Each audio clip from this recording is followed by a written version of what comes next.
Hi students, welcome to online classes, intermediate first year, English medium students.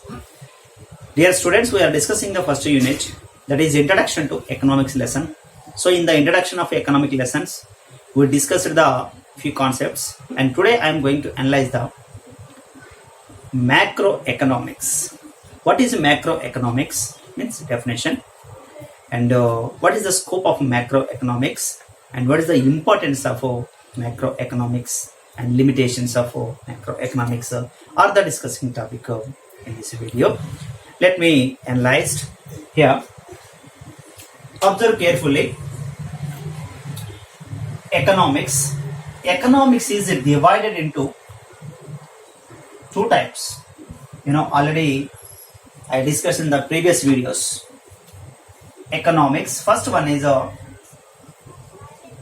microeconomics, second one is macroeconomics. Simple. One is microeconomics, first one, and the second one is macroeconomics. Already we discussed the microeconomics. What is the definition of microeconomics and what is the important and the limitations of importance of microeconomics? We discussed in the previous videos. And today I am going to analyze about the macroeconomics. What is the macroeconomics?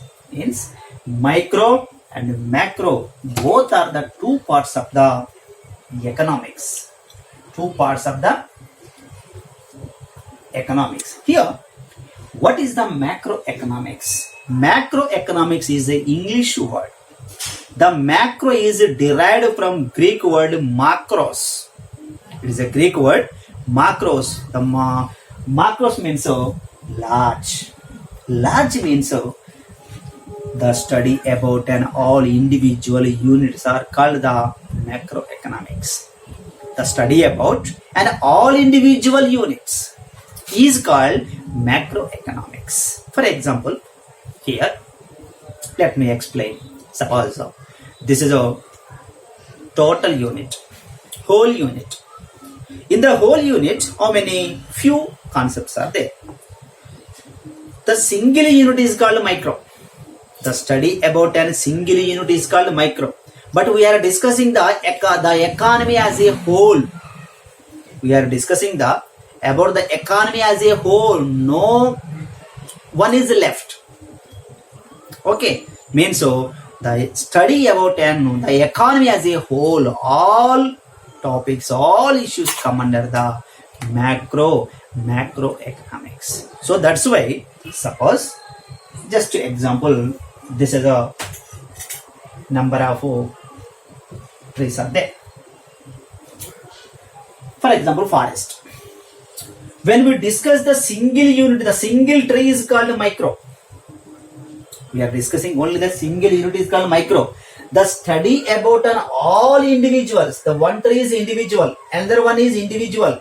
One and is individual. When we discuss it about the all individuals, for example, you are sitting in the classroom. How many students are there? For example, 30 students are there. The discussion about a single unit is called, single student is called micro. The discussion about the total classroom is called macro. What is the macro? The study about economy as a whole. The study about the economy as a whole is called the macroeconomics. Here, after publishing the general theory of employment, interest and money, listen, general theory of employment, interest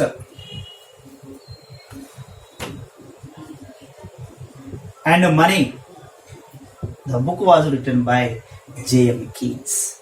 Means the macroeconomic is totally developed by J.M. Keynes after publishing the general theory of employment, interest and money. Okay, so this is a macroeconomics. So according to K.E. Bowling, what he says that the general economics means the macroeconomics studies national income, not individual income, general price level instead of individual price, and national output instead of individual output. So this is the definition of K.E. Pauli. So whatever it may be, the economics, macroeconomics is the study about all individuals is called macroeconomics. For example, national income, not individual income. Individual means the single one. National means the total one. Industry, not only single one. General price, not individual price. Is it? Aggregative demand, aggregative supply, inflation. Okay, business cycles. These are all the examples for the macroeconomics.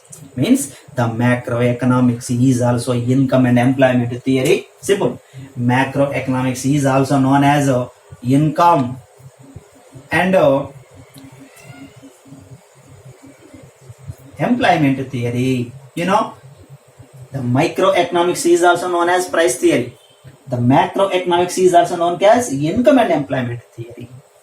So this is the definition of macroeconomics. So after coming the publishing the general theory of employment and interest and money book, so the macroeconomics was developed on the basis of the macro theories.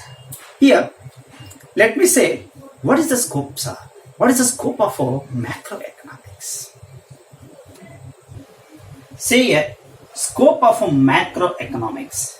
What is the scope of macroeconomics? Here, let me say, theory of income and employment theory. You know, already we discussed. Macroeconomics is also income and employment theory. Income and employment theory. So, in the income and employment theory, there is a theory of consumption. Theory of consumption. Consumption functions are there. Theory of consumption is there. So, theory of consumption, C plus I plus and Y is equal to C plus I plus. So, this is a theory of consumption. So, the analysis is totally in degree stage. So, here only the basics are there. Theory of consumption. Next, theory of employment. How we increase the employment opportunities. So, this is the theory of employment. This is the theory of income and employment. Then, the theory of general price level and inflation. General price level, not individual price, not a individual inflation. General price. General means the total. All means the theory of general price level, and the inflation is also one of the discussing topic in the macroeconomics. Okay, so the second one. Third one is the theory of economic growth. So most of the countries are divided into developed and the developing countries.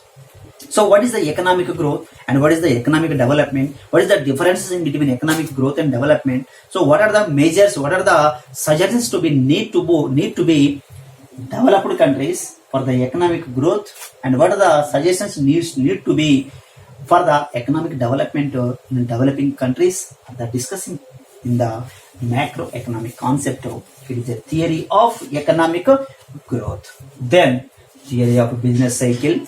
Yes, what are the business cycle? What are the causes of business cycle? And how to reduce the business cycles.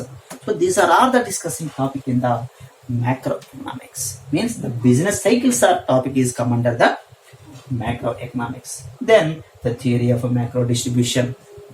So this is also come under the macroeconomics. So these are the points which will come under the macroeconomics. Totally we can say this is the scope of macroeconomics. So this is the way of the presentation of macroeconomics. Let me explain the importance of macroeconomics. One is the study of macroeconomics is more useful to government for formulation and execution of policies for achievement of maximum social benefits. So this is also one of the important factor or importance of macroeconomics.